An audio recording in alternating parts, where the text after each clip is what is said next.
ദൈവത്തിൻ്റെ വലിയ കരുണയിലെ ആശ്രയം വെച്ചുകൊണ്ട് നമ്മുടെ സ്കൂൾ വർഷം തുടങ്ങുന്നതിന് മുമ്പ് ഉള്ള ഒരു ദിവസമെന്നുകൂടെ ചിന്തിച്ചുകൊണ്ട് നമ്മുടെ കുട്ടികൾക്കൊക്കെ വേണ്ടി പ്രാർത്ഥിച്ച് ഈ ദേവാലയത്തിൽ അല്പസമയമായിരിക്കുന്നത് ഏറെ നന്ന് എന്ന് മനസ്സിൽ ചിന്തിക്കുകയാണ്. ഒന്നിലും വൈകാരികമായി ഇടപെടാതെ, ഒന്നിനാലും ബാധിക്കപ്പെടാതെ ഒരാൾ അയാളുടെ പരിസരത്തെയും ഉള്ളിനെയും നിശബ്ദമായി നോക്കിക്കാണുന്നു. ആ നിശബ്ദതയിൽ അയാൾക്കുള്ള ഉത്തരങ്ങൾ വെളിപ്പെട്ട് കിട്ടും. അതിവേഗത്തിലുള്ള റിയാക്ഷനുകളും റിവ്യൂകളും ചർച്ചകളും ഒക്കെ നടക്കുന്ന ഈ കാലത്ത് എൻ്റെ മുമ്പിലിരിക്കുന്ന നിങ്ങളുടെ നിശബ്ദതയ്ക്ക് പൊന്നിൻ്റെ വിലയുണ്ട് എന്ന് മനസ്സിലാക്കിക്കൊണ്ടാണ് നിങ്ങളോട് അല്പസമയം വചനത്തോട് ചേർന്ന് സംവേദിക്കുവാൻ ആഗ്രഹിക്കുന്നത്. അതുകൊണ്ട് തന്നെ നിങ്ങളുടെ ചെവി, നിങ്ങളുടെ കേൾവി എനിക്ക് വേണം. നിങ്ങളുടെ കാഴ്ച ഈ ദേവാലയത്തിൽ ഇതിൻ്റെ ഹൃദ്യമായ അനുഗ്രഹങ്ങളുടെ വെളിച്ചത്തിലായിരിക്കണം. നിങ്ങളുടെ നാവുകളും നിങ്ങളുടെ ടേസ്റ്റുകളും എല്ലാം ഒരുപോലെ ചേർത്തിണക്കി നമ്മുടെ ജീവിതത്തെ പഞ്ചേന്ദ്രിയങ്ങൾ കൊണ്ട് നിർമ്മിച്ചിരിക്കുന്നു എന്നുള്ളത് തിരിച്ചറിഞ്ഞ് അതിനെ പരിപൂർണമായും സമർപ്പിച്ച് ദേവാലയത്തിലായിരിക്കുവാൻ ദൈവം സഹായിക്കട്ടെ എന്ന് പ്രാർത്ഥിക്കുന്നു. ഞാൻ ആദ്യം പറഞ്ഞു, ശബ്ദത്തെക്കുറിച്ച് പറഞ്ഞു. Wisdom arise, let us hear the holy gospel. ദിവ്യജ്ഞാനം അട്ടഹസിക്കുന്നു. അതുകൊണ്ട് ശ്രദ്ധിച്ച് നല്ലവണ്ണം ദൈവത്തിൻ്റെ വചനം കേൾക്കണം. നമ്മുടെ കാഴ്ചയെക്കുറിച്ച് വിശുദ്ധനായ മത്തായി ശ്ലീഹ തൻ്റെ സുവിശേഷം 6-ാം അധ്യായം 22-ാം വാക്യത്തിൽ പറഞ്ഞിട്ടുണ്ട്. The lamp of the body is the eye. If therefore your eye is good, your whole body will be full of light. But if your eyes is bad, your whole body will be full of darkness. ചിലപ്പോഴൊക്കെ ചില പ്രസംഗങ്ങൾ യൂട്യൂബിലൊക്കെ കേൾക്കും. ചിലപ്പോഴൊക്കെ അതിൻ്റെ അടിക്കുള്ള കമൻറ്റുകൾ നോക്കുമ്പോഴാണ് യഥാർത്ഥത്തിൽ അവരുടെ കണ്ണുകൾ തുറക്കേണ്ട പോലെ തുറക്കാതെ അവരുടെ ഉള്ളിലുള്ള ബാഡ് ഫീലിങ്സുകൾ ആ പ്രസംഗകന്റെ മേൽ അടിച്ചേൽപ്പിച്ച് അയാളെ ഉപദ്രവിക്കുന്നത് കാണാൻ സാധിക്കും. വീണ്ടും ഞാൻ ഓർമ്മിപ്പിക്കുന്നത്, നമ്മുടെ സ്മെല്ല് വളരെ പ്രധാനപ്പെട്ടതാണ്. പുസ്തകമൊക്കെ തുറക്കുന്ന ഈ ജൂൺ 1 വരുമ്പോൾ എൻ്റെ ബാല്യകാലം ഓർക്കുന്നുണ്ട്. ആദ്യത്തെ പുസ്തകങ്ങൾ കൈ കിട്ടിയപ്പം മണപ്പിച്ചു നോക്കിയതും അന്നേരത്തെ ഒരു സ്മെല്ല് എത്ര വലുതായിട്ടാണ് വർഷങ്ങൾ കഴിഞ്ഞിട്ട് മനസ്സിൽ കിടക്കുന്നത്. നമ്മുടെ ടേസ്റ്റ് വളരെ പ്രധാനപ്പെട്ടതാണ്. Take, eat, this is my body which is broken for you. നമ്മൾ നാവ് കൊണ്ട് കർത്താവിൻ്റെ ശരീരരക്തങ്ങൾ ഭക്ഷിക്കുന്നു. For the forgiveness of since. അപ്പൊ നമ്മുടെ കണ്ണുകള്, കേൾവികള്, നമ്മുടെ മണങ്ങള്, നമ്മുടെ വായുകള്, പിന്നെ ഏറ്റവും അവസാനം നമ്മുടെ ടച്ച്. കുഷ്ഠരോഗിയായ മനുഷ്യനെ ക്രിസ്തു തൊട്ടു എന്നുള്ള ബോധ്യത്തോടെ നമുക്കൊരു സ്പർശനമുണ്ടാകണം. അല്ലാത്ത സ്പർശനമൊക്കെ വെറും ഭോഗ ആലസ്യത്തിൻ്റെതായിത്തീരുന്നു എന്നുള്ളതാണ് ഇന്നത്തെ കാലത്തിൻ്റെ ഏറ്റവും വലിയ ഒരു വൈതരണി. അതുകൊണ്ട് ഈ പഞ്ച ഇന്ദ്രിയങ്ങൾ ദൈവത്തിൽ സമർപ്പിക്കുമ്പോൾ അവിടെയാണ് സങ്കീർത്തനക്കാരൻ പറയുന്നത്, 10 കിന്നരമെന്ന് പറയുമ്പോൾ ഈ 5 പഞ്ചേന്ദ്രിയങ്ങൾ ധ്യാനത്തിൽ പ്രവർത്തിക്കുമ്പോൾ 5 ഇന്ദ്രിയങ്ങൾ കൂടെ നിങ്ങളിൽ വർദ്ധിക്കും.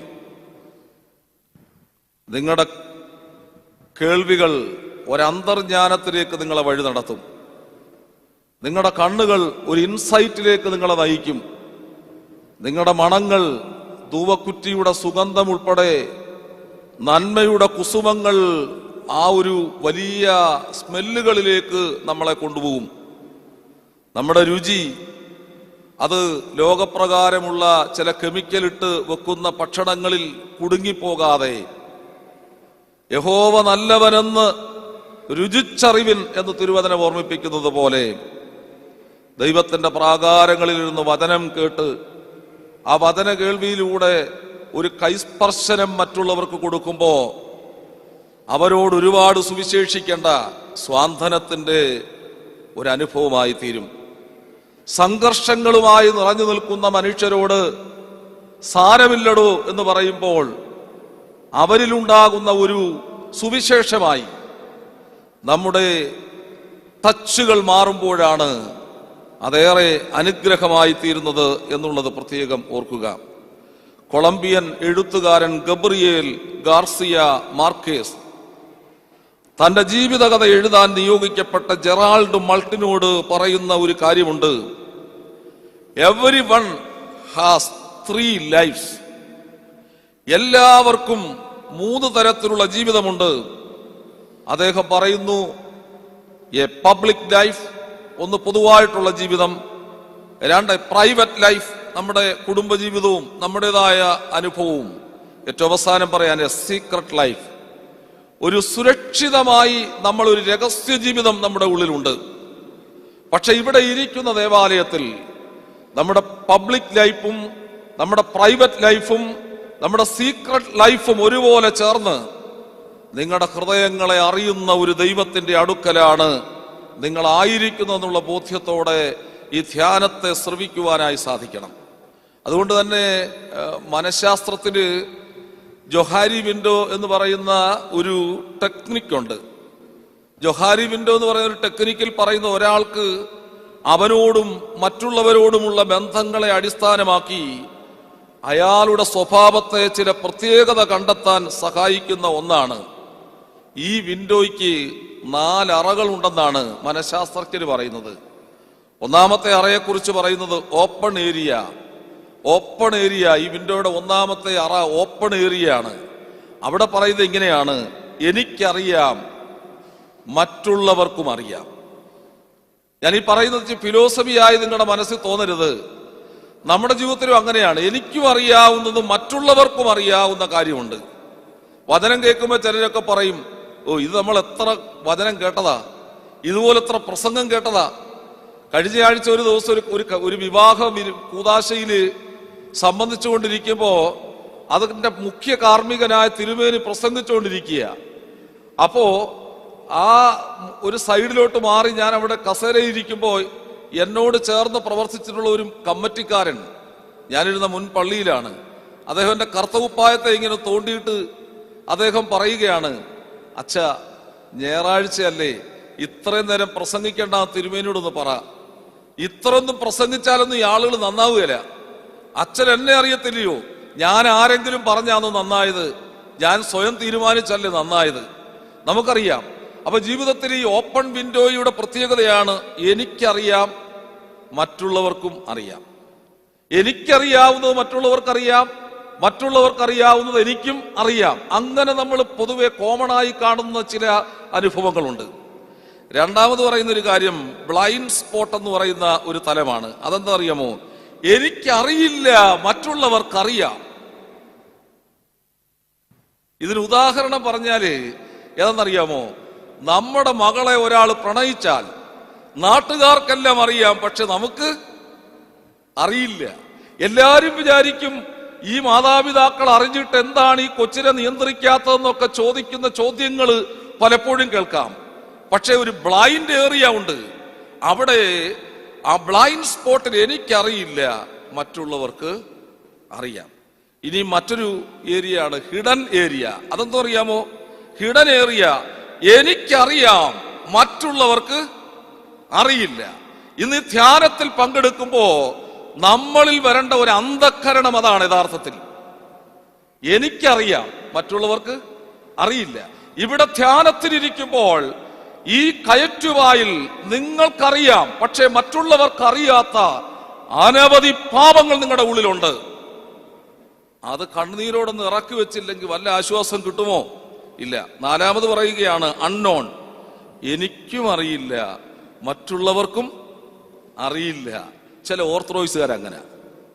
അവരെന്തോ അവർക്കും അറിയല, മറ്റുള്ളവർക്കും അറിയല. ആരാധന എന്താണെന്ന്, എന്തിനാണെന്നുള്ളത് പലപ്പോഴും അറിയുന്നില്ലല്ലോ. നമുക്കറിയാം സൂത്താറ പ്രാർത്ഥനയിൽ സ്ലീവാ നമസ്കാരത്തിൽ പറയുന്നുണ്ട്, സ്തുതി അനുതാപക്കാർ മുമ്പിൽ വാതിൽ തുറക്കും, രാജാവാമീശോ പാദകിയാം ഞാൻ അർത്തിപ്പൂ. എന്താ ഇവിടെ പറയും? സ്തുതി അനുതാപക്കാരുടെ മുമ്പിൽ, സ്തുതി എന്ന ആരാധനയുടെ മഹത്വത്തിൽ നിൽക്കുന്നവരുടെ മുമ്പിൽ വാതിൽ തുറക്കുന്ന രാജാവാണ് ദൈവം തമ്പുരാൻ. അതുകൊണ്ട് ഈ സ്തുതി അനുതാപക്കാരുടെ മുമ്പിൽ, അനുതപിക്കുന്ന നമ്മളുടെ മുമ്പിൽ വാതിൽ തുറക്കുന്ന രാജാവേ, ഞാൻ നിന്റെ മുമ്പിൽ പ്രാർത്ഥിക്കുകയാണ്. പാതകിയാണ് ഞാൻ, മഹാപാതകിയാണ്. ഈ പാതകിയായ എന്നോട് എന്ത് ചെയ്യണം? കരുണ തോന്നണമേ, കരുണ തോന്നണമേ.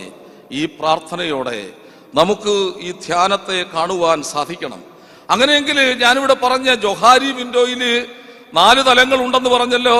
Open area, blind spot, hidden area and unknown.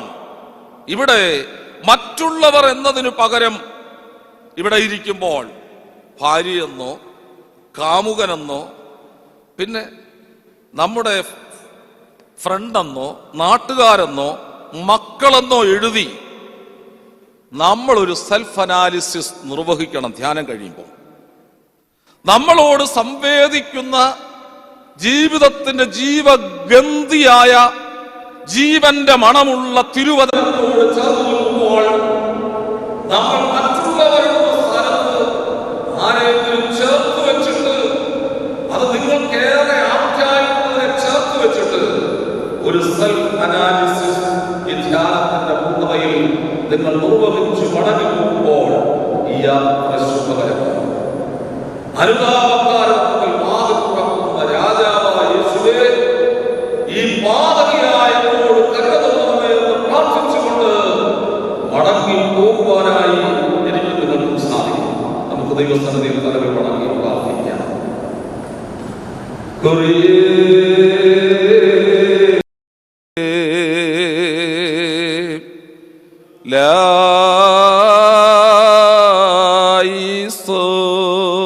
ലായിസോൻ കുറിയേ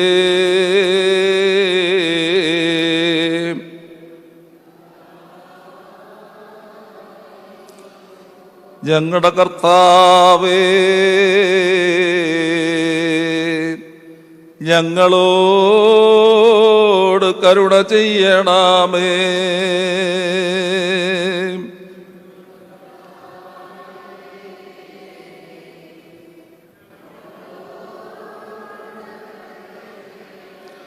ഞങ്ങളുടെ കർത്താവേ,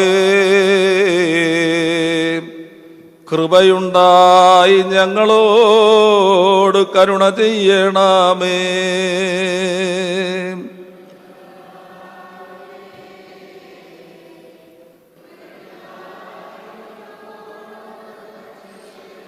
ഞങ്ങളുടെ കർത്താവേ,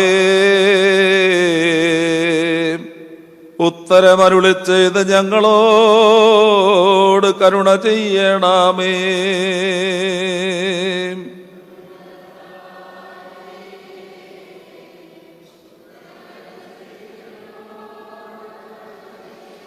യേശുവേ, ദാവീദ് പുത്ര, മഹാപാപിയായ എന്നോട് കരുണ ചെയ്യണമേ.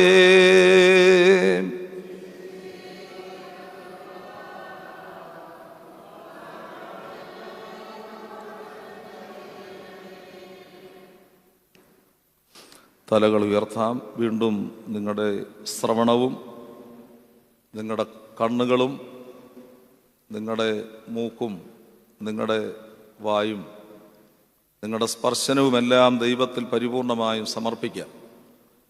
ധ്യാനത്തിനായി ദൈവസന്നിധിയിൽ സമർപ്പിക്കുന്ന വേദഭാഗം വിശുദ്ധനായ ലൂക്കോസിന്റെ സുവിശേഷം 11-ാം അധ്യായം അതിൻ്റെ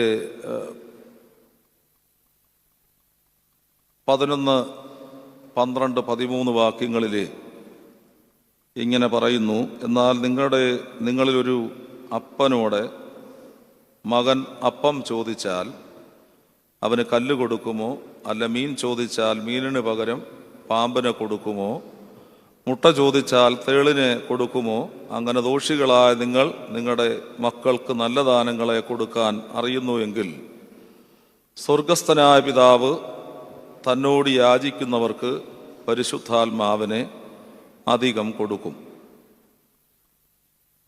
വിശുദ്ധനായ ലൂക്കോസിന്റെ സുവിശേഷം 11-ാം അധ്യായം ഏറെ ശ്രദ്ധേയമായ ഇതിവൃത്തമുള്ള ഒരു ഭാഗമാണ്.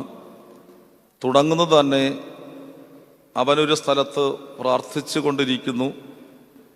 പ്രാർത്ഥന തീർന്നു കഴിയുമ്പോൾ കർത്താവിൻ്റെ ശിഷ്യന്മാർ കർത്താവിനോട് പറഞ്ഞു, യോഹന്നാൻ തൻ്റെ ശിഷ്യന്മാരെ പ്രാർത്ഥിപ്പാൻ പഠിപ്പിച്ചതുപോലെ ഞങ്ങളെ പ്രാർത്ഥിക്കാൻ പഠിപ്പിക്കണമേ എന്ന് പറയുന്നു.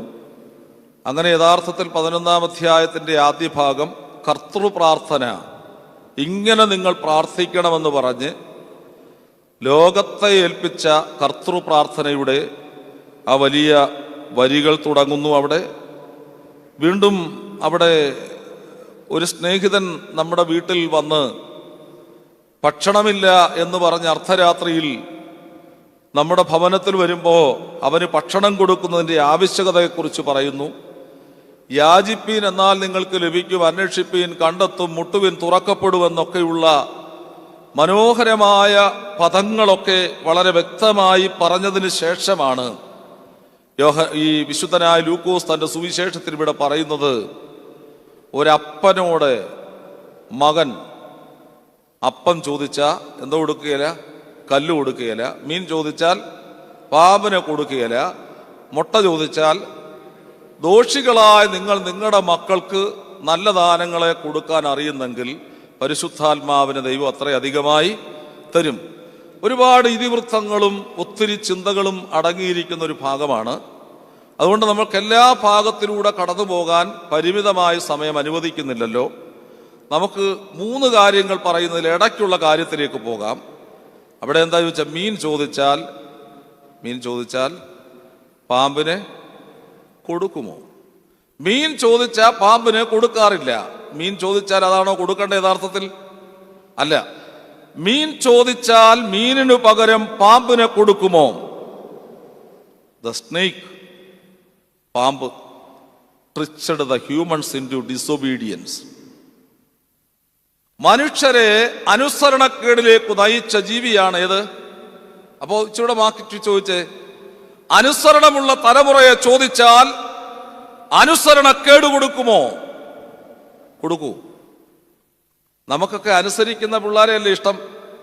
അതുകൊണ്ട് തന്നെ പേരുണ്ടെങ്കിൽ ഒത്തിരി കുഴപ്പമുണ്ട്. അവരനുസരിക്കാത്ത രീതിയിൽ നമ്മൾ ചില നിർദ്ദേശങ്ങൾ കൊടുത്താൽ അനുസരിക്കാൻ ഒക്കുകയില്ല. നമ്മുടെ കുട്ടികളാണെങ്കിലും അവർക്ക് പറ്റുന്ന തരത്തിൽ അവരെ അനുസരിപ്പിക്കാൻ ശ്രമിക്കാവൂ. അപ്പൊ അനുസരണം എല്ലാവർക്കും ഇഷ്ടമാണ്. അനുസരണക്കേട് ലോകത്തിലേക്ക് വന്നത് പാമ്പിലൂടെയാണ്. ഉൽപ്പത്തി പുസ്തകം നമുക്ക് വളരെ വ്യക്തമായിട്ട് അറിയാം. How serpent became Satan. എങ്ങനെയാണ് ഈ പാമ്പ് ഒരു പിശാചായി മാറുന്നത്? പാമ്പ് ഒരു സാധാരണ ജീവിയാണല്ലോ, അത് സൈറ്റനായി മാറുന്നു. വേദപുസ്തകത്തിൽ ഇരമ്യാ പ്രവചനത്തിലും യെശയ്യാ പ്രവചനത്തിലും ഒക്കെ പറയുന്നുണ്ട്, ഞെട്ടറ്റു നിർജീവമായി നിലത്തു വീണ മാലാഖയാണ് യഥാർത്ഥത്തിൽ പിശാചി. അപ്പോൾ സ്വർഗത്തിരുന്ന ആളാണ്. ദൈവത്തിനു മേൽ തന്റെ സിംഹാസനം സ്ഥാപിക്കാൻ ആഗ്രഹിച്ചപ്പോൾ ഈ പിശാച് അല്ലെങ്കിൽ ഈ മാലാഖ താഴെ വീണു. അപ്പോൾ അതുകൊണ്ടാണ് ഈ മാലാഖ എപ്പോഴും, പിശാച് എപ്പോഴും ദൈവവചനം പറയും. അതുകൊണ്ടാണ് വേദപുസ്തകത്തിൽ മരുഭൂമിയിൽ തപസ് ചെയ്തിരിക്കുന്ന കർത്താവിന്റെ അടുക്കൽ ചെന്ന ആവർത്തന പുസ്തകത്തിൽ നിന്നാണ് ഈ പിശാച് സംസാരിച്ചത്. അപ്പൊ ദൈവവചനം പിശാചിന് നല്ലോണം അറിയാം. എനിക്ക് തോന്നുന്ന എന്നേക്കാൾ ഇവിടെ ഇരിക്കുന്ന ആളുകളെക്കാൾ ദൈവവചനം നന്നായിട്ട് അറിയാവുന്ന ആർക്കായിരിക്കും? ആർക്കാ? അതുകൊണ്ട് ആ വചനം കൊണ്ട് ചിലർ വരും, നിങ്ങൾക്ക് മനസ്സിലാവുകയല്ല അത് ദൈവവചനമാണോ പിശാചാണോ പറയുന്നത്. വചനം പറഞ്ഞാണ് വരുന്നത്. രക്ഷിക്കപ്പെട്ടോ എന്ന് ചോദിച്ചു കഴിഞ്ഞാൽ പിന്നെ ഇടിവെട്ടുന്ന പോലെ താഴെ ഷോക്കായി വീണ എത്രയോ മനുഷ്യരുണ്ട്. എൻ്റെ അച്ചോ പള്ളിയിൽ ഇത്രയും നാൾ വന്നിട്ട് കിട്ടാത്ത എന്തോ ഒരു തിളയ്ക്കുന്ന ആത്മീകത കിട്ടി എന്നുള്ള ദാഹത്തോടെ.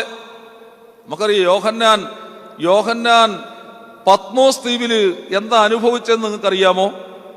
ഏകനായിരിക്കുമ്പോ പത്മോസ് ദ്വീപിൽ യോഹന്നാൻ അനുഭവിച്ചെന്താ?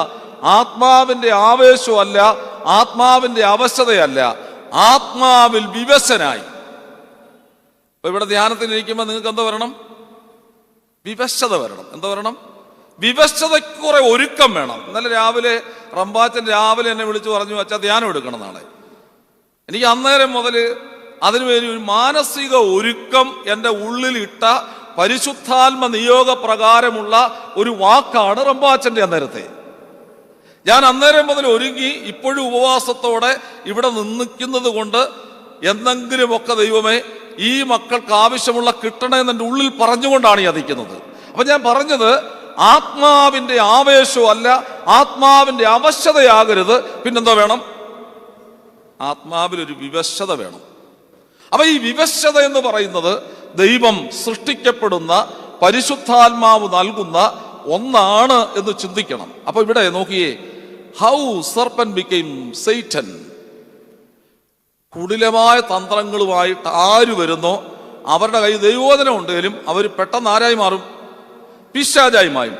Satan is the great promoter of falsehood. തെറ്റുകൾ പ്രചരിപ്പിക്കുന്ന ആളിന്റെ പേരാണ് പിശാച്, അല്ലെങ്കിൽ പാമ്പ്.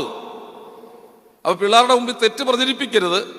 സമൂഹത്തിന്റെ തെറ്റുകൾ ആ തെറ്റുകളായി അവിടെ നിൽക്കുമ്പോ നമ്മുടെ കുടുംബ അന്തരീക്ഷങ്ങളിൽ അതൊക്കെ വളരെ ഒന്ന് ഫിൽറ്റർ ചെയ്തു മാത്രമേ അവിടെയൊക്കെ പലതും പറയാവൂ. എവിടെ തെറ്റുകൾ പ്രചരിക്കുന്നുവോ അവിടെ ആരുണ്ട്? സാത്താനുണ്ട്. എവിടെ തെറ്റുകൾ പ്രചരിക്കുന്നുവോ അവിടെ സാത്താനുണ്ട്. അപ്പോ സഭയെ ചോദിച്ചാൽ പിശാചിനെ കൊടുക്കരുത്. അതിന്റെ അർത്ഥം സഭയെ ചോദിച്ചാൽ, മീൻ എന്ന് പറഞ്ഞാൽ എന്തിന്റെ പ്രതീകം എന്നറിയാമോ? സഭയുടെ പ്രതീകമാ. സഭയെ ചോദിച്ചാൽ എന്തിനെ കൊടുക്കരുത്? രാവിലെ എടുത്തു കൊടുക്കുന്ന എന്തുവാന്നൊക്കെ ആലോചിച്ചാൽ മതി. പണ്ടാണെങ്കിൽ ഉമിക്കരിയിട്ട് വലുതേക്കുന്നൊരു കാലഘട്ടം ഉണ്ടായിരുന്നു. പിന്നെ അത് കഴിഞ്ഞിട്ട് നമുക്കറിയാം മാവലയിട്ട് തേച്ചവർ കാണുമായിരിക്കും. പിന്നെ കുറച്ചുകൂടെ കഴിഞ്ഞപ്പോ ഓരോ കമ്പനിക്കാരൊരു കോലെടുത്ത് നമ്മുടെ കയ്യിലേക്ക് തന്നു. പിന്നെ ഇപ്പൊ അതുപോലും പിടിക്കാതെ ചിക്കൻ കാലുകൾ പിടിച്ചുകൊണ്ട് രാവിലെ എഴുന്നേക്കുന്ന മനുഷ്യന് പോലും ഇന്നുണ്ടായിക്കൊണ്ടിരിക്കുകയാണ്. അപ്പൊ ഞാൻ പറഞ്ഞത് എന്താണ് ഈ സമൂഹത്തിൽ വളരുന്നതെന്നുള്ളത് നമ്മൾ മനസ്സിലാക്കും. മിസ്അണ്ടർസ്റ്റാൻഡിങ്, മിസ്ഇന്റർപ്രിട്ടേഷൻ, മിസ്റെപ്രസെന്റേഷൻ, മൂന്നും പ്രധാനപ്പെട്ടതാണ്. നമ്മൾ തെറ്റായി പലതും മനസ്സിലാക്കുന്നു. പലയിടത്തും നമ്മൾ തെറ്റായ പ്രാതിനിധ്യങ്ങൾ കൊടുക്കപ്പെടുന്നു. പലയിടത്തും നമ്മൾ മിസ്ഇന്റർപ്രിട്ടേഷൻ നിർവഹിക്കുന്നു. വേദപുസ്തകത്തെ നമുക്ക് തോന്നിയതുപോലെ ഇന്റർപ്രറ്റ് ചെയ്യാനുള്ള ഒന്നല്ല. അതുകൊണ്ടാണ് ഞാനിവിടെ പറയുന്നത്, സഭയെ ചോദിച്ചാൽ എന്തിനെ കൊടുക്കരുത്? പിശാചിനെ കൊടുക്കരുത്. ദൈവത്തെ ചോദിച്ചാൽ പിശാചിനെ കൊടുക്കരുത്. ദൈവത്തെ ചോദിക്കുന്ന തലമുറ ഈ സമൂഹത്തിൽ ഉണ്ടാകണം. പക്ഷേ യേശു തമ്പുരാൻ ഒരു കാര്യം പറയുന്നുണ്ട്. പാമ്പിനെ കുറിച്ച് പോസിറ്റീവായിട്ട് ക്രിസ്തു പുതിയ നിയമത്തിൽ പറയുന്നുണ്ട്. പാമ്പിനെ പോലെ ബുദ്ധിയും പ്രാവിനെ പോലെ. അതെന്തോ പാമ്പിന്റെ ബുദ്ധിയുടെ പ്രത്യേകത എന്തുവാ? പാമ്പിന്റെ തലയ്ക്ക് അടി കൊള്ളാതെ പാമ്പ് നോക്കും. അതിന് ജീവന് തടസ്സം വരാതിരിക്കാൻ അതിന്റെ തല സംരക്ഷിക്കും. മനുഷ്യന് പാമ്പിന്റെ ബുദ്ധി വരണമെന്ന് പറഞ്ഞാൽ അത് ക്രിസ്തു പറയുമ്പോൾ അതിന്റെ അർത്ഥം നമ്മുടെ ജീവനെ സംരക്ഷിക്കണം, നമ്മുടെ തലച്ചോറിനെ സംരക്ഷിക്കണം, നമ്മുടെ ചിന്തകളെ സംരക്ഷിക്കണം. വെറുതെ ഇരുന്ന് ചിന്തിച്ചു കൂട്ടിയിട്ട് ഒരു കാര്യമില്ല. ചില മനുഷ്യര് ഭക്തരാന്ന് പറയും, പക്ഷെ പ്രാർത്ഥിച്ചു കഴിഞ്ഞ് മണിക്കൂറുകളോളം താടിക്കും കൈയും കൊടുത്ത് ഇനി എങ്ങനെയാണ് കർത്താവേ. പക്ഷേ പ്രാർത്ഥനയ്ക്ക് അവിടെ പോയിരുന്ന് പ്രാർത്ഥിച്ചെന്തുവാ? ലോകം എനിക്കൊരു ശാശ്വതമല്ലെന്ന് സ്നേഹം നിറഞ്ഞ യേശു ചൊല്ലിയിട്ടുണ്ട്. എന്ത് നമ്മൾ പാടിയേ? ലോകം എനിക്കൊരു. പിന്നെയും പാടി. പിന്നെ ഇച്ചിരൂടെ ആത്മാവ് കൂടിയപ്പം പറഞ്ഞു, ലോകമെനിക്കു വേണ്ട, ലോകത്തിൽ ഒന്നും വേണ്ട. പിന്നെ ആരുടെ കൂടെ പോണം? എന്നിട്ട് ഉച്ച കഴിഞ്ഞ് ഇങ്ങനെ ആലോചിക്കുന്നതിനാ? ഉച്ച കഴിഞ്ഞ് സീരിയൽ പെട്ടിയുടെ മുമ്പ് ഇരിക്കുന്നതിനാ? ലോകം എനിക്ക് വേണ്ട, ലോകത്തിലൊന്നും വേണ്ട. ആരുടെ കൂടെ പോണം? പോകണം യേശുവിന്റെ പാത നോക്കി. അതുകൊണ്ട് പഴയ അപ്പച്ചന്മാരൊക്കെ സന്ധിക്ക് പാടും, സിയോൻ സഞ്ചാരി ഞാൻ, യേശുവിൽ ചാരി ഞാൻ പോകുന്നു പോകുന്നു കുരിശിന്റെ പാതയിൽ. ഈ യാത്ര ഒരു കുരിശിന്റെ വഴിയാ. സഹനത്തിന്റെ വഴിയാ, സങ്കടങ്ങളുടെ വഴിയാ, കണ്ണുനീരുകൾ തരുന്നവരുടെ എണ്ണം കൂടുന്ന ഒരു സ്ഥലമായത്. ആരാ നമുക്ക് കണ്ണുനീര് എന്നെന്ന് പറഞ്ഞ് അവരെ ഓർത്ത് നമ്മളിവ മുടിഞ്ഞു പോണേ എന്ന് പറഞ്ഞ് ശപിച്ചുകൊണ്ടിരിക്കുന്ന അല്ല യഥാർത്ഥ ഭക്തിയും പ്രാർത്ഥനയും. ദിവ്യ കരുണയുടെ ദിവ്യാനുഭവം നമ്മുടെ ഉള്ളിലേക്ക് കടന്നു വരുമ്പോൾ ഈ ഒരു ബോധ്യം നമുക്കുണ്ടാകണം. മീനെന്ന സഭയെ ചോദിച്ചാൽ പാമ്പെന്ന ബുദ്ധിയെ മാത്രം നൽകിക്കൊണ്ടിരുന്നിട്ട് കാര്യം പോരാ, ബുദ്ധി മാത്രം പോരാ ജീവിതത്തിൽ എന്നുള്ളത് നമ്മൾ ഓർക്കണം. പാമ്പിന്റെ 2-3 കാര്യം നമുക്കറിയാം. പകയുള്ള പ്രകൃതം പാമ്പിനുണ്ട്. പകയുള്ള പ്രകൃതം മനുഷ്യരിൽ ഏത് ജെൻഡറിൽ നോക്കിയാൽ അതുള്ളേ, പുരുഷനാണോ സ്ത്രീക്കാണെന്നുള്ളേ? പകയുള്ള ആർക്കാ? മറക്കാത്തത് ആരാ? മറക്കാത്തതാരാ? പുരുഷന്മാർക്ക് കിട്ടിയൊരു ഗ്രേസ് ആണ്, മറന്നുപോവില്ല. ഒരു വലിയ ഗുണമാണ് അത്, മറന്നുപോകും. അതിനകത്ത് ദോഷമുണ്ട് വേറൊരു കാര്യം. പക്ഷേ ഇവിടെ നോക്കിയേ, പകയെന്ന പ്രകൃതം പാമ്പിനുണ്ട്, പാമ്പിന്റെ കയ്യിൽ ബുദ്ധിയുണ്ട്. നെഗറ്റീവ് സജഷൻസ് എപ്പോഴും തരുന്ന ആരായിരിക്കും? ഞാൻ മുമ്പേ പറഞ്ഞു, ഫാൾസ് പ്രചരിപ്പിക്കുന്ന ആളായിരിക്കും എപ്പോഴും നെഗറ്റീവായിട്ട് നമ്മളോട് സംസാരിക്കുന്നത്. അതുകൊണ്ട് തന്നെ we need to replace it with positive ones. നമ്മൾ ധ്യാനിക്കുമ്പോൾ ഈ നെഗറ്റീവ് സജഷൻസ് ഒക്കെ നമ്മുടെ ഉള്ളിൽ കിടപ്പുണ്ട്. അതെല്ലാം ഈ പരിമല പള്ളിയിൽ നിന്ന് പോകുമ്പോൾ മാറിപ്പോണം. പരിമല പള്ളിയിൽ നിന്ന് ഇറങ്ങുമ്പോൾ ഈ പിശാചിനെയൊക്കെ മാറ്റി നിർത്തിയ, ഞാൻ വളരെ 8 വയസ്സുള്ളപ്പോൾ മുതൽ പദയാത്രയ്ക്ക് പങ്കെടുക്കുന്ന ഒരാളാ. അന്ന് കൊല്ലം ഭദ്രാസനത്തിന് പദയാത്ര അടുന്നാണ് തുടങ്ങുന്നത്.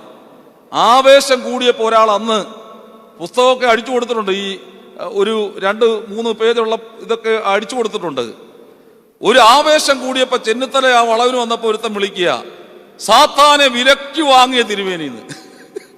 സാത്താനെ വിലയ്ക്ക് വാങ്ങിയ തിരുമേനി, അങ്ങനല്ല, സാത്താനെ വിലയ്ക്ക് മാറ്റിയ തിരുമേനി അതിനകത്ത് എഴുതിയേക്കുന്നേ. പക്ഷെ അവൻ ചൊല്ലിയത് എന്തോ അറിയാവോ? അവൻ ഈ വഴിയിലെ ഉണ്ണിയപ്പോക്ക് കണ്ട് ഇങ്ങനെ അതെല്ലാം ചിന്തിച്ചിട്ട് അവൻ ഉറക്കെ ചൊല്ലുക, സാത്താനെ വിലയ്ക്ക് വാങ്ങിയ തിരുമേനി.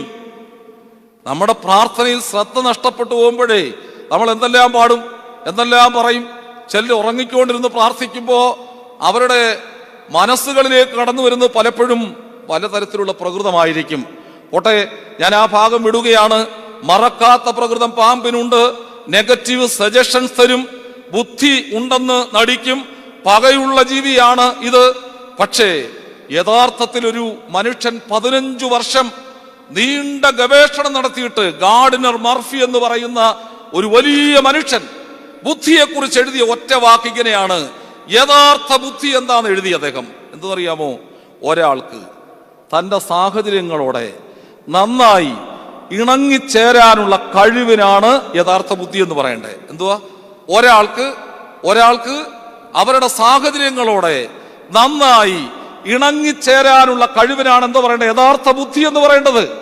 അപ്പൊ യഥാർത്ഥത്തിന് ഈ ഭക്തിയിലൊരു ബുദ്ധി വേണം. ബുദ്ധി കൊണ്ട് ഭക്തിയെ പൊതിയുമ്പോൾ നമ്മുടെ ഉള്ളിൽ നമ്മുടെ ബുദ്ധി ഭക്തി കൊണ്ട് പൊതിയപ്പെടുമ്പോൾ നമുക്കൊക്കെ ലഭിക്കുന്ന ദൈവ ചിന്തയാണ് മുക്തി എന്ന് പറയുന്നത്. പറഞ്ഞു മനസ്സിലായോ? ബുദ്ധിയെ ഭക്തി കൊണ്ട് പൊതിഞ്ഞ് ചില ബുദ്ധിയുള്ള മനുഷ്യര്, നല്ല ബുദ്ധിയുള്ള മനുഷ്യര് വന്ന് പ്രാർത്ഥിക്കുമ്പോൾ അവര് ബഹളവും കാണിക്കാതെയാണ് പ്രാർത്ഥിക്കുന്നത്. അവരെത്ര ശാന്തമായി നിൽക്കുന്നു. നമ്മുടെ ബുദ്ധിയെ ഭക്തി കൊണ്ട് പൊതിഞ്ഞ് അത് മുക്തിയാക്കി തീർക്കണം. സാൽവേഷനാണ് ദൈവം നമുക്ക് തന്നിരിക്കുന്നത്.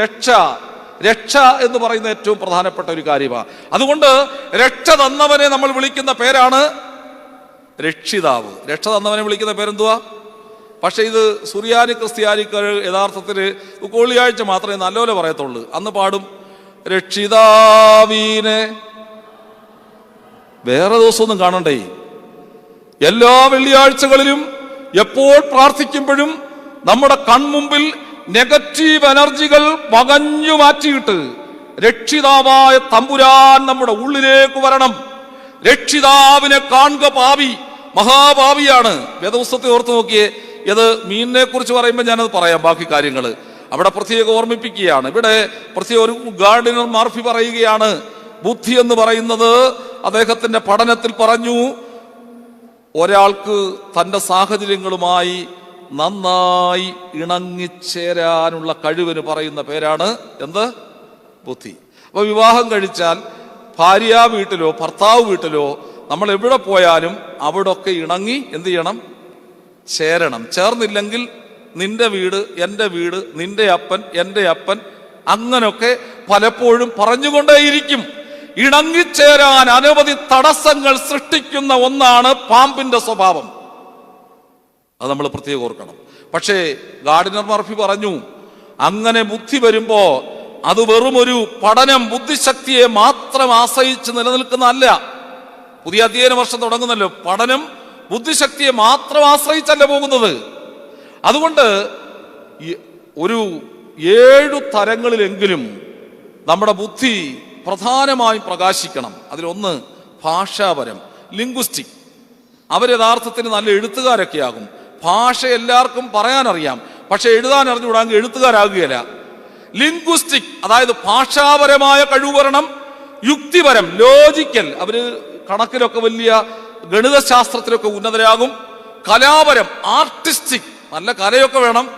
കുട്ടികൾ നമ്മുടെ ചുവരയിൽ ഒരു ചിത്രം വരച്ച് പഠിക്കട്ടെ, നമ്മുടെ ഭിത്തി ഒന്ന് പന്നലായാലും വേണ്ടിയല്ല, അവർ കലാപരമായി ഉയരട്ടെ.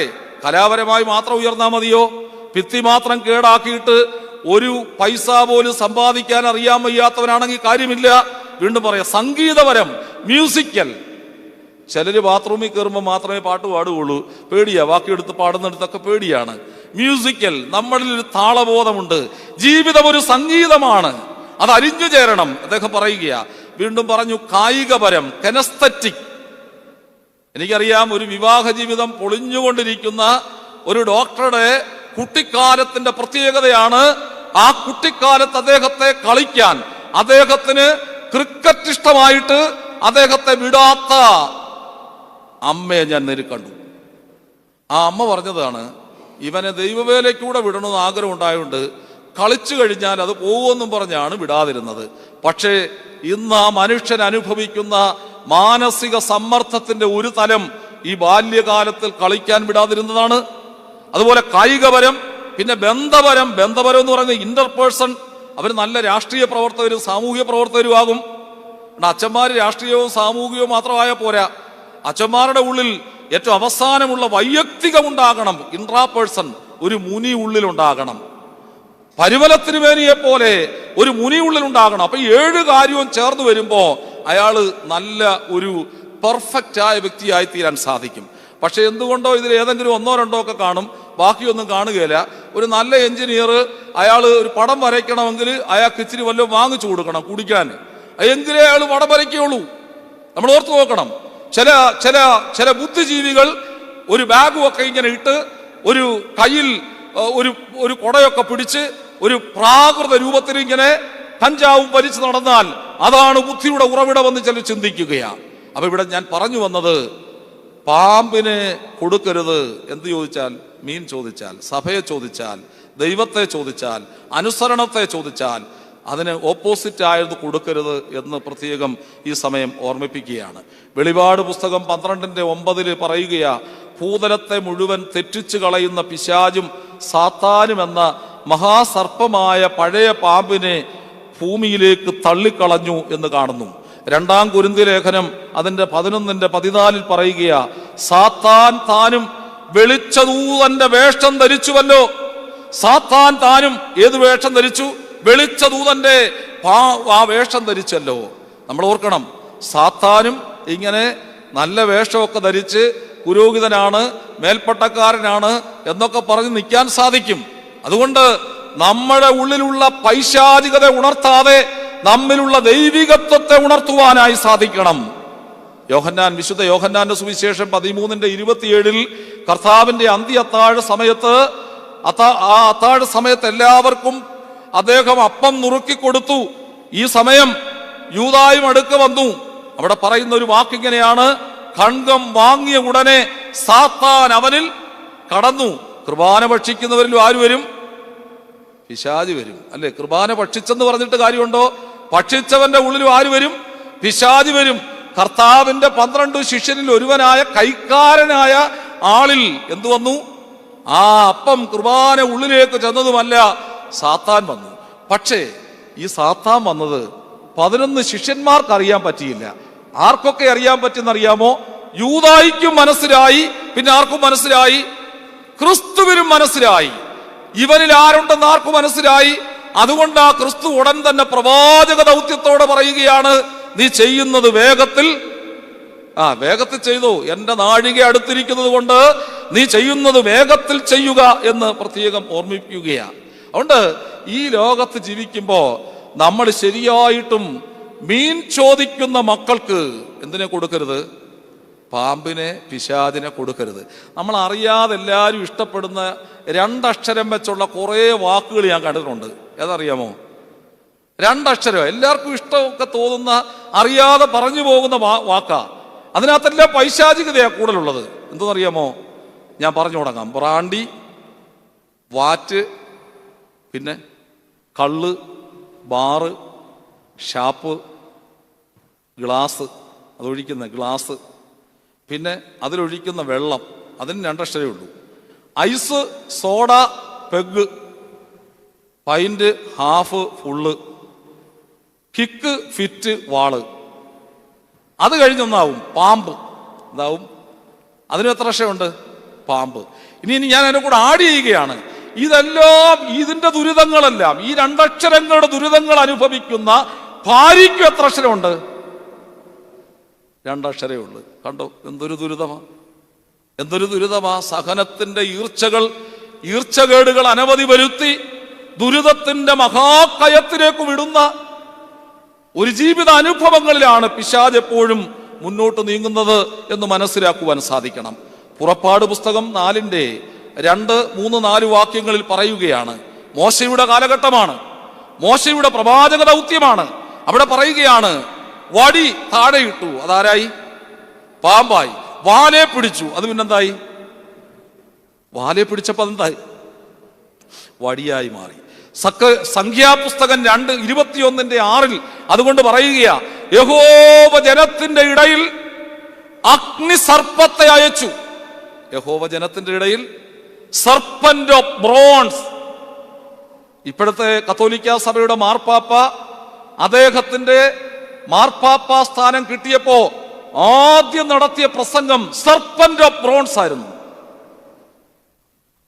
നമുക്കറിയാം, അവിടെ സർപ്പത്തിന്റെ കടിയേറ്റവർ പിത്തള സർപ്പത്തെ നോക്കി രക്ഷപ്പെട്ടു. പുതിയ നിയമ ക്രിസ്ത്യാനികൾ നമുക്ക് വേണ്ടി ഗോകുൽത്തായിൽ ഉയർത്തിയ ക്രിസ്തുവിന്റെ കുരിശിലേക്ക് നോക്കുമ്പോൾ രക്ഷയുടെ മഹത്തായ അനുഭവം നമുക്ക് ലഭിക്കുകയാണ്. അങ്ങനെയെങ്കിൽ നമുക്കൊരു ഏകദേശ രൂപം നമുക്ക് കിട്ടി. ഇപ്പൊ പാമ്പ് എന്താണെന്നൊക്കെ മനസ്സിലായല്ലോ. ഫിഷ് എന്താ, മീൻ എന്താണെന്നറിയാമോ? മീനിനെ കുറിച്ച് ഉള്ള 1-2 കൗൺസിലിംഗ് എൻ്റെ അടുത്ത് വന്നിട്ടുണ്ട് മീനുമായിട്ട് ബന്ധപ്പെട്ട്. അതിൽ ഒരെണ്ണം ഇങ്ങനെയാണ്, ഭർത്താവ് എങ്ങാണ്ട് പോയിട്ട് മീന് വാങ്ങിച്ച് ഇങ്ങനെ തെർമോക്കോളും ഒക്കെ ഇട്ട് കെട്ടി ഭയങ്കര വലിയ മീനെല്ലാം അങ്ങടെ വീട്ടിൽ കൊണ്ടുവന്നു. ഭാര്യയ്ക്കാന്നേ പണ്ട് മുതലേ ഒരു പ്രശ്നമുണ്ട്. എല്ലാ പ്രശ്നവും ബാല്യത്തിൽ തുടങ്ങിയതാ, സംശയമൊന്നുമില്ല. അത് നന്നായി കൗൺസിലിംഗ് നടത്തുമ്പോൾ മനസ്സിലാവും. ഈ സ്ത്രീയോട് വർത്താനം പറഞ്ഞപ്പോഴും എനിക്ക് മനസ്സിലായി, ബാല്യത്തിൽ അമ്മ തളർന്നു കിടക്കുന്ന ഒരു അമ്മയായിരുന്നു. അമ്മയെ വളരെ ഇൻട്രസ്റ്റ് ഇല്ലാതെ, അത് മടുത്തുപോയ നോട്ടമായി പോയി കുറച്ച് കഴിഞ്ഞപ്പം. ബാല്യം മുതലേ ഒരമ്മയെ നോക്കേണ്ടത് കൊണ്ട് ഇഷ്ടപ്പെട്ട് ജോലി ചെയ്തില്ല, കഷ്ടപ്പെട്ട് എന്തോ ചെയ്തു. ഏതാ നല്ലത്? കഷ്ടപ്പെട്ട് ജോലി ചെയ്യുന്നതാണോ ഇഷ്ടപ്പെട്ട് ജോലി ചെയ്യുന്നതാണോ? ഇഷ്ടപ്പെട്ട് ജോലി ചെയ്തില്ല, കഷ്ടപ്പെട്ട് ജോലി ചെയ്തു. അത് വളർന്നു വന്നപ്പോ എല്ലാം കഷ്ടപ്പാടായി നോക്കി. ദാ ഭർത്താവ് കൊണ്ടുവന്ന് വെച്ചിരിക്കും വലിയ മീന്. ഇത് ആരാ വെട്ടണ്ടേ? ഞാന്. ദേഷ്യമായി, ഭയങ്കര ദേഷ്യമായി. അയാള് പിന്നെ നാളിതുവരെ ആ വീട്ടിൽ മീൻ വാങ്ങിച്ചിട്ടില്ല. ആ വീട്ടിൽ എന്തോ വാങ്ങിച്ചിട്ടില്ല? മീൻ വാങ്ങിച്ചിട്ടില്ല. ഈയിടെയായിട്ട് ഈ ആന്റിക്ക് മീൻ കഴിക്കണമെന്ന് ആഗ്രഹം തോന്നി. ഭർത്താവിന് ഒരു രക്ഷയില്ല. അയാൾ പറഞ്ഞു, ഇനി ഈ ഒരു സംഭവം ഇവിടെ വേണ്ട. അന്നേരത്തെ റെസ്പോണ്ട് ഉണ്ട്, റിയാക്ഷൻ ഉണ്ട്. റിയാക്ഷനൊക്കെ നെഗറ്റീവാ. അപ്പൊ റെസ്പോണ്ട് ചെയ്യുന്ന നമുക്കറിയാം. ഒരാളെ കേട്ടിരിക്കുമ്പോൾ നമ്മൾ നന്നായി കേട്ടിരുന്ന് നന്നായി മൂളി നന്നായി അത് കേട്ടിരിക്കുമ്പോൾ അവർക്ക് കിട്ടുന്നൊരു സംതൃപ്തി റെസ്പോണ്ടാണ്. പക്ഷെ റിയാക്ഷൻ എന്ന് പറഞ്ഞാൽ അന്നേരം കാണിക്കുന്നതാണ്. ഇപ്പൊ ഞാൻ ഈ പ്രസംഗിച്ചുകൊണ്ടിരിക്കുമ്പോൾ എൻ്റെ പ്രസംഗം ഇഷ്ടപ്പെട്ടില്ലെങ്കിൽ നിങ്ങൾ ആരെങ്കിലും ഒരു റിയാക്ഷൻ എന്തെങ്കിലും കാണിക്കും. ഒരു പള്ളിയിലാണെങ്കിൽ ഇങ്ങനെ വാച്ചെടുത്ത് ഇങ്ങനെ നോക്കും ഒരാൾ, ഇങ്ങനെ. അതിന്റെ അർത്ഥം എന്താ അറിയാമോ? അങ്ങോട്ട് തിരിഞ്ഞിരിക്കുന്ന പ്രസംഗിക്കുന്ന അച്ഛന് മനസ്സിലാക്കിക്കോണം എന്തുവാ സമയം പോയെന്ന് മനസ്സിലായി. നോക്കിയേ, അപ്പൊ റിയാക്ഷൻ ഈ സ്ത്രീയിൽ വന്നപ്പോഴ് അവരുടെ പ്രതികരണം കണ്ടിട്ട് പിന്നെ ആ വീട്ടിൽ മീൻ വാങ്ങിച്ചിട്ടില്ല. ഈ പാവ സ്ത്രീ കൊതി തോന്നിയല്ലേ, അവർ പോയി 100 രൂപയ്ക്ക് മീൻ, ചെറിയ മീനൊക്കെ വാങ്ങിച്ചുകൊണ്ട് വന്ന് റെഡിയാക്കി അങ്ങേർ കൊണ്ടു കൊടുത്തു. അയാൾ തൊട്ടതേ ഇല്ല. ഞാൻ ഈ സ്ത്രീയോട് ചോദിച്ചു, ഈ പുള്ളിക്കാരൻ മീൻ കഴിക്കത്തേ ഇല്ലേ?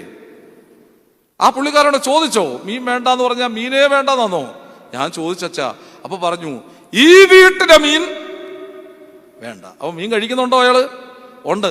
ഈ വീട്ടിലെ മീൻ വേണ്ട. ഇത് കൊച്ചു കാര്യമാണെങ്കിലും മീനുമായി ബന്ധപ്പെട്ട് ഞാൻ കണ്ട ഒരു കാര്യമാണ്. പിന്നെ ഞാൻ കേട്ടിട്ടുണ്ട്, ഈ ഗൾഫിൽ നിന്ന് വന്നപ്പോ ഇങ്ങനെ തിരുവനന്തപുരത്ത് വന്നിങ്ങനെ നീണ്ടകര വഴി വന്നപ്പോഴ് കണ്ട മീനെല്ലാം കൂടെ വാരിക്കലച്ച് ഒരു ഭർത്താവ് വാങ്ങിച്ചപ്പോ ഭാര്യ പറയുക, ഓ എന്തൊരു ദുരിതം, ഈ മനുഷ്യൻ വരാതിരിക്കുന്നതാണ് ഇതിനേക്കായി നല്ലത് എന്ന് ചിന്തിക്കുന്ന അനുഭവം. ഇവിടെ എല്ലാം നമ്മൾ സ്ത്രീകള് അവരുടെ മനഃശാസ്ത്രത്തില് ഇഷ്ടപ്പെട്ട് ജോലി ചെയ്യാതെ കഷ്ടപ്പെട്ട് ജോലി ചെയ്യുന്ന ഒരു തലം ഇങ്ങനെ വളരുന്നതാണ് അതിൻ്റെ ഒരു പ്രശ്നം. പോകട്ടെ, ഞാനതുകൊണ്ട് നിങ്ങളെല്ലാം കുറ്റം പറയുകയല്ല.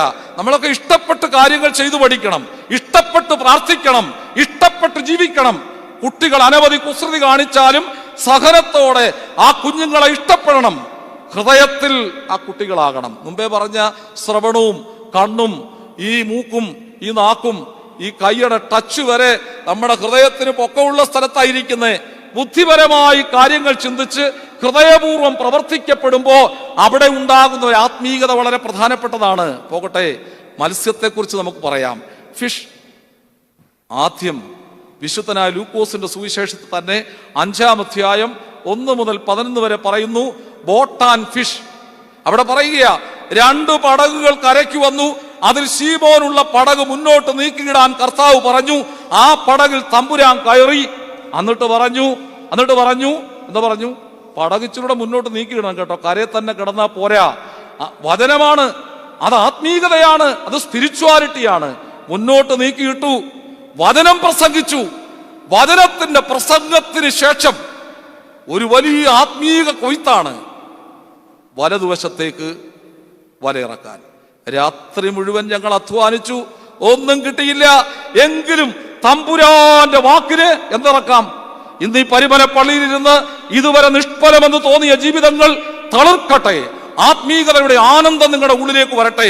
ദൈവത്തിന്റെ കൃപ ഏറെ പ്രവഹിക്കട്ടെ. നിങ്ങൾ നഷ്ടപ്പെട്ടു പോയി എന്ന് കരുതിയിട്ടുണ്ടെങ്കിൽ നിങ്ങളെ നേടിത്തരുന്ന ഒരു തമ്പുരാൻ നിന്റെ പടകിലിരുന്ന് പ്രസംഗിക്കുക. ഈ പ്രസംഗം നീ കേൾക്കണം. ആ പ്രസംഗിക്കുന്ന കർത്താവ് അവസാനം ഫലസമൃദ്ധിയുടെ ആധ്യാത്മികത നമ്മുടെ ഉള്ളിലേക്ക് വാരി വിതറുകയാ. 2 പടകും മുങ്ങുമാറാകി, അല്ലേ? അത്രയ്ക്ക് മീൻകൂട്ടം. അപ്പൊ പാവം ശീമോൻ പറഞ്ഞു, നമ്മൾ ആദ്യം പ്രാർത്ഥിച്ച പോലെ പറഞ്ഞു, യേശുവേ, പാപിയായ ഞാൻ മഹാഭാവിയാണ്, എന്നെ വിട്ട് പോകണേ. ഇതുകൊണ്ട് അച്ഛന്മാർ അവസാനം പറഞ്ഞേ, ഞാനോ ബലഹീനനും, ഓരോ റൂബ്രിക്സും ഓരോ ആരാധനയും അർത്ഥവത്താണ്, വേദപുസ്തക വെളിച്ചത്തിലാണ്. നിങ്ങൾ ഏതാണ്ടൊക്കെ ചൊല്ലി കൂട്ടുമല്ലയോ? എന്താ ചൊല്ലു പറയുന്നേ? വേദപുസ്തകം പറ മക്കളെ, വേദപുസ്തകമാണ് നമ്മൾ പറയുന്നത്. ഞാനോ ബലഹീനനും പാപിയുമായ ദാസൻ. സമൃദ്ധമായ ആത്മീയത തന്റെ ഉള്ളം കയ്യിലെടുത്ത് അപ്പവീഞ്ഞുകളെ വാഴ്ത്തിയ പുരോഹിതൻ അവസാനം പറയുക, ഞാനോ ബലഹീനനും പാപിയുമായ ദാസൻ. നിങ്ങളുടെ പ്രാർത്ഥനയാൽ എനിക്ക് എന്തോ കിട്ടണം? നിങ്ങൾ പ്രാർത്ഥിച്ചോണം. അച്ഛന്മാരൊരു പ്രത്യേക ഫ്യൂഡലിസമാണ് എന്ന് വിചാരിക്കരുത്. അങ്ങനെയല്ല. നമ്മുടെ തകർന്നു പോകാൻ സാധ്യതയുള്ള പൗരോഹിത്യത്തെക്കുറിച്ചും നമ്മുടെ സഭയെക്കുറിച്ചും പ്രാർത്ഥിക്കുന്ന ജനമുണ്ടാകണം. തളർന്നു പോകരുത്, തകർന്നു പോകരുത്, തളിരുകൾ കൂടുതൽ ഉണ്ടാകണം. അങ്ങനെയെങ്കിൽ ഈ വാക്കുകൾ ഓർമ്മിപ്പിക്കുക. വചനത്തിന് ശേഷമുള്ള പെരുത്ത മീൻകൂട്ടം, വചനത്തിന് ശേഷം കുറെ പിശാചിനെ അല്ല കൊടുക്കുന്നേ, പെരുത്ത മീൻകൂട്ടമാണ് നമ്മുടെ ഉള്ളിലേക്ക് വരുന്നത്. വീണ്ടും വിശുദ്ധനായ യോഹന്നാന്റെ സുവിശേഷം 21-ാം അധ്യായം 1 മുതൽ 21 വരെയുള്ള വാക്യങ്ങളിൽ ഉത്ഥാനം ചെയ്ത കർത്താവ്, അവിടെയും മുൻകൈ എടുക്കുന്നത് പത്രോസാണ്. ഉത്ഥാനം ചെയ്ത കർത്താവ് ഉത്ഥാനം ചെയ്ത് കഴിഞ്ഞപ്പോ പത്രോസ് ശ്ലീഹ തന്റെ കൂട്ടുശിഷ്യന്മാരോട്, തന്റെ സഹപ്രവർത്തകരോട് പറഞ്ഞു, ഞാൻ മീൻ പിടിക്കാൻ പോവുക. അപ്പൊ അവരെന്താ പറഞ്ഞു? ഞങ്ങളും വരുക, അല്ലയോ? ഞങ്ങളും വരുക. അവരും കൂടെ പോയി അധ്വാനിച്ചു. ഒന്നും കിട്ടിയില്ല. ദാ തമ്പുരാൻ കൂടെ നടന്നു, തമ്പുരാൻ കൂടെ വന്ന് നടന്നു, അവരോട് ചേർന്ന് നടന്നു. ഈ തമ്പുരാൻ അവരോട് സംസാരിച്ചിട്ട് വലതുവശത്ത് മീൻ പിടിക്കാനുള്ള വലയിറക്കാൻ പറഞ്ഞപ്പോ എത്ര മത്സ്യം കിട്ടിയെന്നാ പറയുന്നേ? 153 വലിയ മത്സ്യങ്ങൾ കിട്ടി. 153 വലിയ മത്സ്യങ്ങൾ കിട്ടി. ഒരു കപ്പൂച്ചൻ കത്തോലിക്ക അച്ഛൻ അതിനെ പറയുന്നത് 153 തരത്തിലുള്ള മത്സ്യം എന്നാ പറയുന്നത്. എന്തെങ്കിലും ആയിക്കോട്ടെ, എന്തായാലും വല കീറാറാകത്തക്ക രീതിയിൽ വലയ്ക്കുള്ളിൽ എന്തുണ്ടായിരുന്നു? മത്സ്യം. വല എന്താണ്? സഭയ്ക്കയുടെ പ്രതീകമാണ്.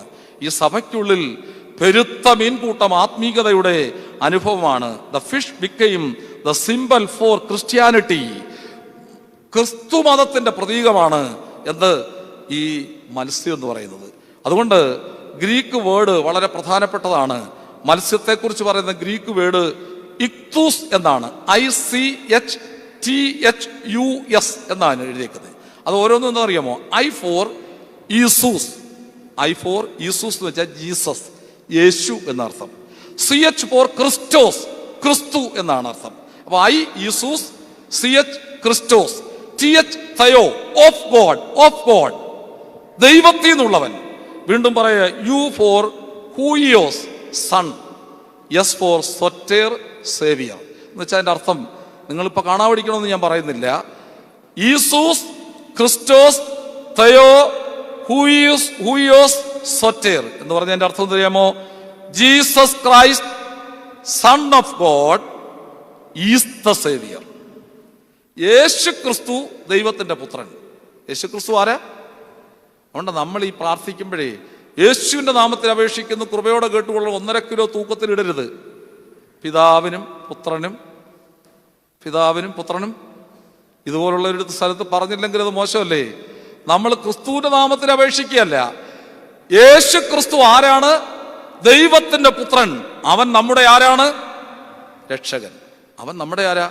രക്ഷകൻ. യേശു ക്രിസ്തു ദൈവത്തിന്റെ പുത്രൻ, അവൻ നമ്മുടെ രക്ഷകൻ. അതാണ് ഇക്തൂസ്. ഈ മീൻ എന്ന് പറയുന്ന വാക്കിൽ അടങ്ങിയിരിക്കുന്ന ഈസൂസ്, പിന്നെ ക്രിസ്റ്റോസ്, തയോ, സൺ ആൻഡ് സൊറ്റേർ, സേവിയർ എന്നുള്ളതാണ്. അതുകൊണ്ട് fish represent church as a whole. സഭയുടെ പ്രതീകമാ ക്രിസ്തു. മീൻ എന്ന് പറയുന്ന സഭയുടെ പ്രതീകമാ. മീൻ എന്ന് പറയുന്നത് ആരുടെ പ്രതീകമാ? സഭയുടെ പ്രതീകമാ.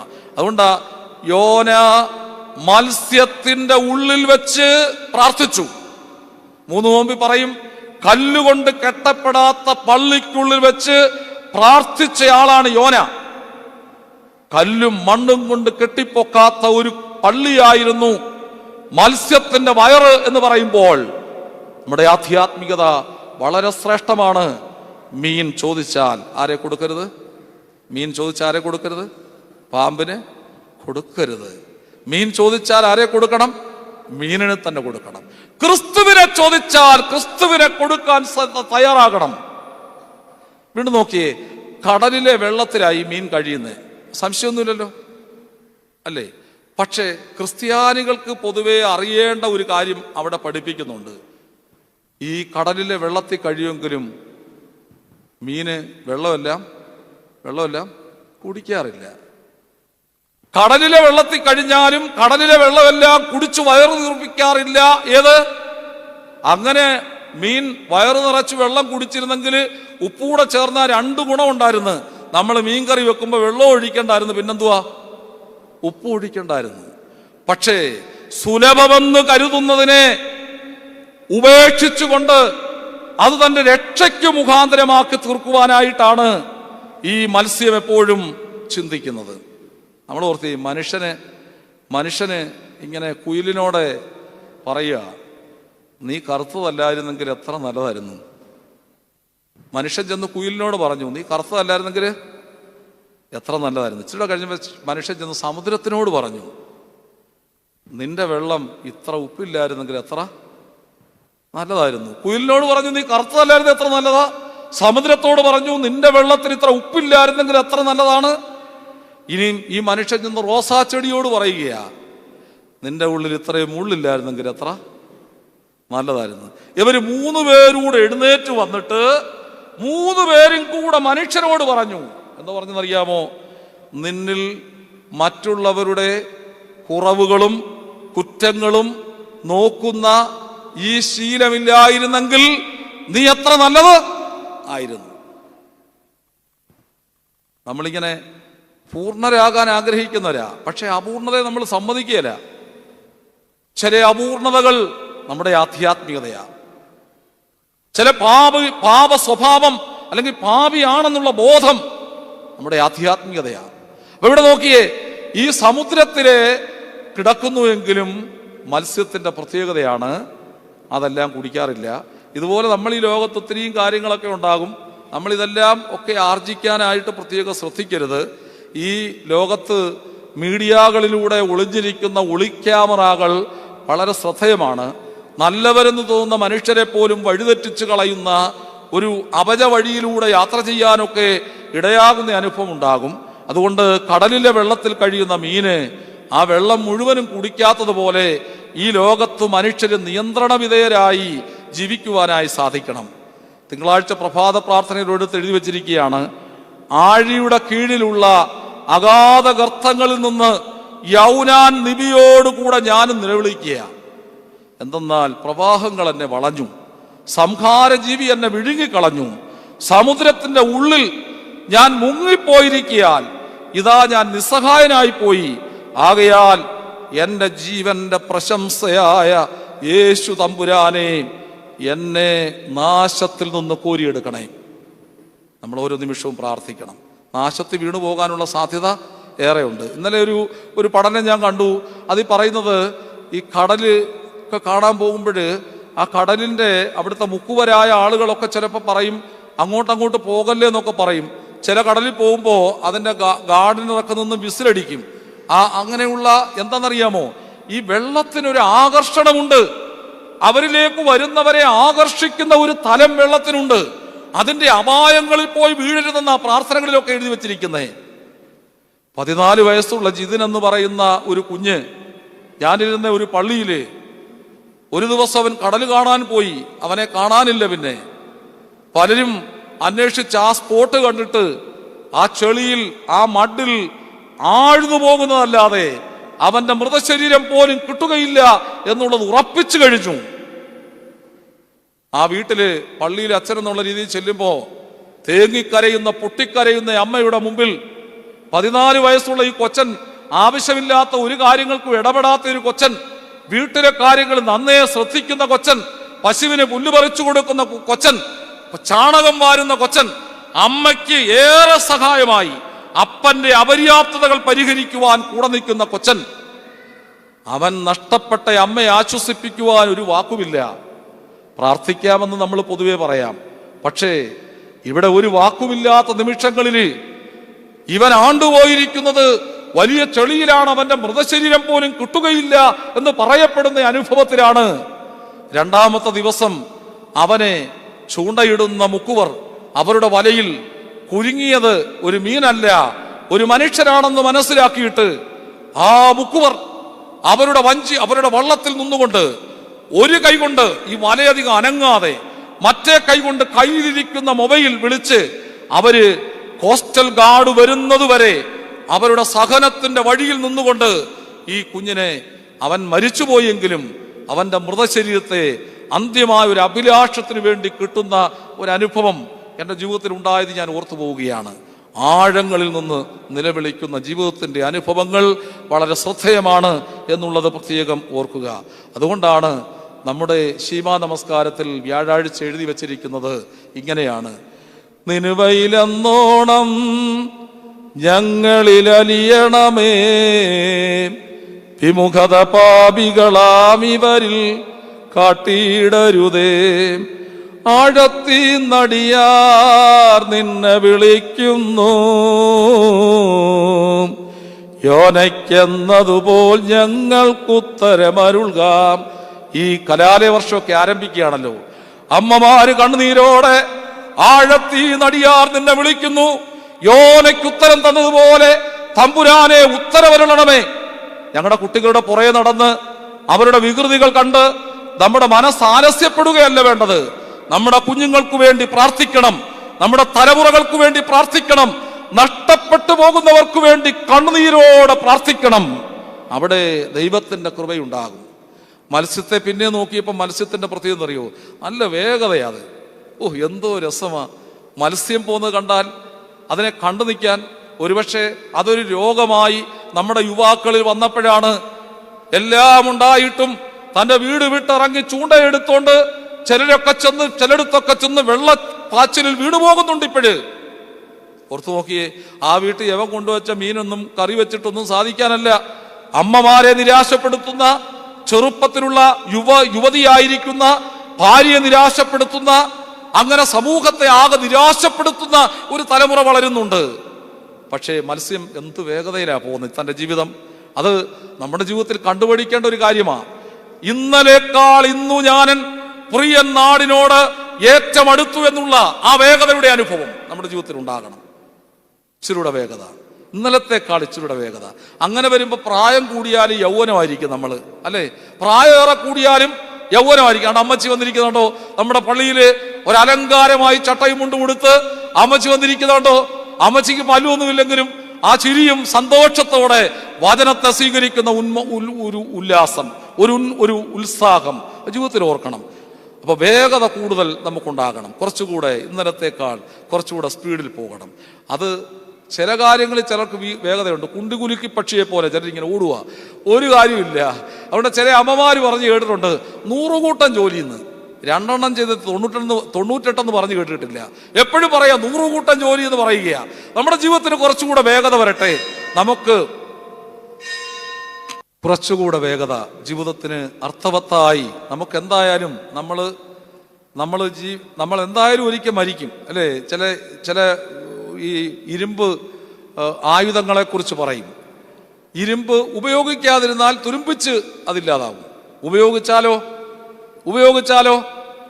അത് ഉപയോഗിച്ച് തേഞ്ഞില്ലാതാകും. അപ്പൊ ജീവിതത്തിൽ എപ്പോഴും ഓർക്കണം, നമ്മൾ ഉപയോഗിക്കപ്പെട്ട് ഈ സമൂഹത്തിന് അതിന്റെ മാക്സിമം ഉപയോഗിക്കപ്പെടുന്ന വേഗത നമ്മുടെ ഉള്ളിൽ എപ്പോഴും ഉണ്ടാകണം. നല്ല കേൾവിയെക്കുറിച്ച് യാക്കോബ് പറഞ്ഞു, കേൾപ്പാൻ വേഗത. മറുപടി പറയാൻ നമുക്ക് തിരിച്ചാ കിട്ടിയേക്കുന്നത്. നമ്മളൊന്നും കേൾക്കുകയല്ല, പെട്ടെന്ന് മറുപടി പറയും. അതാ കുഴപ്പം. നമ്മുടെ അബദ്ധ വഴിയിലൂടെ പലപ്പോഴും നമുക്ക് പല ഫ്രണ്ട്ഷിപ്പുകൾ നഷ്ടപ്പെടുന്നു. നമ്മുടെ ജീവിതത്തിൽ പലരും നമുക്ക് ശത്രുക്കളാകുന്നു. കേൾപ്പാൻ വേഗത, മറുപടി പറയാൻ താമസം. മീനിന്റെ വേഗത ജീവിതത്തിൽ ഉണ്ടാകണം. സഭയുടെ ഈ കാലഘട്ടത്തിലെ മിഷനുകളെ തിരിച്ചറിയണം. ഏറ്റവും അവസാനമായി ക്രിസ്തുവിലുള്ള രക്ഷ വിശുദ്ധ മാമോദീസായിലൂടെയാണ്, അല്ലേ? അപ്പൊ നമുക്ക് salvation in Christ through water. മാമോദീസ നടക്കുന്ന എവിടെയാ? വെള്ളത്തിൽ ആര് വസിക്കുന്നത്? മീനും എവിടെ വസിക്കുന്നത്? വെള്ളത്തിലാണ് വസിക്കുന്നത്. അപ്പൊ തീർച്ചയായിട്ടും fish are saved in water. മീനുകൾ മത്സ്യത്തിൽ രക്ഷപ്പെടുന്നത് പോലെ and we are saved in water through Jesus Christ. വെള്ളത്താലും ആത്മാവാലും. വീണ്ടും 30 വയസ്സിൽ പോയി ബോണഗൈനാണോ? അല്ല. ഒരിക്കൽ ജനിച്ചവൻ. നമ്മളെപ്പോഴും വിശ്വാസ പ്രമാണം ഓർക്കണം. വിശ്വാസ പ്രമാണത്തിൽ 4 കണ്ണികയുണ്ട്. ഒന്നാമത്തെ കണ്ണികയിൽ പിതാവാ ദൈവത്തെക്കുറിച്ച് പറയും. രണ്ടാമത്തെ കണ്ണികയിൽ പുത്രൻ തമ്പുരാൻ. അതിച്ചിരി കണ്ണിക കൂടുതലാ. അതെന്താ കാര്യം എന്നറിയാമോ? മനുഷ്യാവതാരവും ദൈവ അവതാരവും ഒരുപോലെ നിലനിൽക്കുന്നു എന്നുള്ളത് കൊണ്ട് അത് കുസ്തന്തീനോസ് പോലീസ് ദിവസങ്ങളിൽ അല്ലെങ്കിൽ ഈ സുന്നകദോസുകളിലൂടെയൊക്കെ വ്യാഖ്യാനിക്കപ്പെട്ട ആ മനുഷ്യാവതാര സംജകൾ അതിൽ ചേർത്തിരിക്കുക. മൂന്നാമത്തെ കണ്ണിക ആർക്കുള്ളതാ?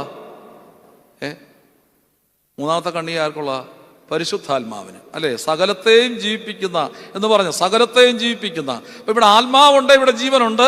ആത്മാവുണ്ടെങ്കിൽ ചലിക്കുന്ന എല്ലാ പ്രാണികളും ഇന്ന് ഇവിടെ എഴുന്നേറ്റ് പോകുമ്പോൾ നല്ല രസമായിട്ട് പോകണം. സ്വർണ്ണ വെള്ളിയാഴ്ച മുടന്തനായ മനുഷ്യൻ ദേവാലയത്തിൽ നിന്ന് പത്രോസ് ശ്ലീഹായുടെ ശക്തിയാൽ എഴുന്നേറ്റ് പോയ പോലെ നമ്മൾ വളരെ അനുഗ്രഹത്തോടെ പോകണം. നോക്കിയേ, 4-ാമത്തെ കണ്ണിക ആർക്കുള്ളതാ? പാപമോചനത്തിന് മാമോദീസ ഒരിക്കൽ മാത്രം. അപ്പൊ സഭയുടെ യഥാർത്ഥപ്പെട്ട വിശ്വാസം എന്തൊക്കെയാ? തൃത്വം, മാമോദീസ. തൃത്വം, അതുകൊണ്ട് അത് പറയാം യേശുവിന്റെ നാമത്തിൽ എന്ന് പറയരുത്. പിന്നെ ആരുടെ നാമത്തിൽ എന്ന് പറയാം? പിതാവിന്റെയും പുത്രന്റെയും പരിശുദ്ധാത്മാവിന്റെയും നാമത്തിൽ തുടങ്ങണം, അതുപോലെ തന്നെ അവസാനിക്കണം. പിന്നെ മാമോദീസയാണ്.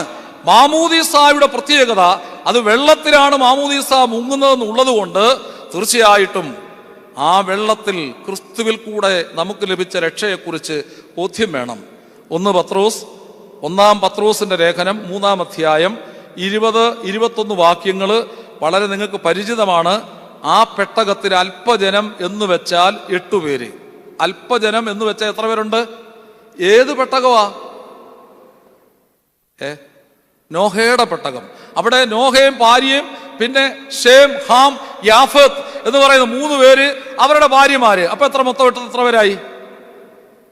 ഇപ്പൊ 8 പേര് നമ്മുടെ വീട്ടിലുണ്ടെങ്കിൽ ആ പഴയ പെട്ടകത്തിന് സമാനമായി അല്ലേ? പല വീട്ടിലും 8 പേരില്ല, അതിൽ താഴെ ഉള്ളൂ. പോട്ടെ, ഞാൻ പറഞ്ഞു 8 പേർ എന്ന് വെച്ചാൽ ആ പെട്ടകത്തിന് അല്പദിനം എന്ന് വെച്ചാൽ 8 പേർ വെള്ളത്തിൽ കൂടെ രക്ഷ പ്രാപിച്ചു എന്ന് പറഞ്ഞിട്ട് പുതിയ നിയമത്തിൽ പത്രോസ് ലീഗ പറയുകയാണ്, അത് സ്നാനത്തിനൊരു മുൻകുറി. ആ സ്നാനത്തിന് എന്തുവാ മുൻകുറി? സ്നാനമോ ഇപ്പോൾ ജഡത്തിന്റെ അഴുക്ക് കളയുന്നതായിട്ടല്ല, ദൈവത്തോട് നല്ല മനസാക്ഷിക്കായിട്ടുള്ള അപേക്ഷയായിട്ടത്രേ. നല്ല മനസാക്ഷി കിട്ടാനുള്ള അപേക്ഷയാണ് സ്നാനം. അതുകൊണ്ട് യേശുക്രിസ്തുവിന്റെ പുനരുത്ഥാനത്തിൽ നമ്മയും രക്ഷിക്കുന്ന ആ സ്നാനം വെള്ളത്തിലാണ് നടക്കുന്നത്. മീൻ എവിടെ വസിക്കുന്നത്? വെള്ളത്തിലാണ്. മീൻ വെള്ളത്തിൽ രക്ഷപ്പെടുന്ന പോലെ ഓരോ വിശ്വാസിയും ക്രിസ്തുവിൽ കൂടെ സ്നാനത്തിൽ രക്ഷപ്പെടണം. 21 വർഷം മുമ്പ് ഒരു മാവേലിക്കരയിലെ ഒരു കുഞ്ഞ് കണ്ടിയൂർ ആശുപത്രിയിൽ ജനിച്ചു. 2-3 ദിവസം കഴിഞ്ഞപ്പോൾ ആശുപത്രിക്കാർ തള്ളിവിട്ടു.